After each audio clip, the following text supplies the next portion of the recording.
So here we are, and we have a stubborn mechanic.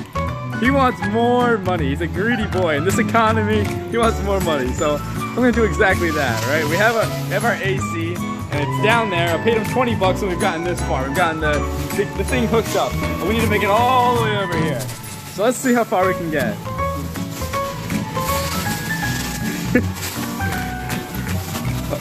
Okay.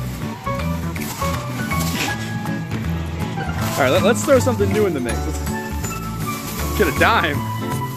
Oh! I got another one of those. There we go. Ooh! Another penny. Can we make it to the engine bay? Oh, okay. Alright, I think I know what's really gonna seal the deal here.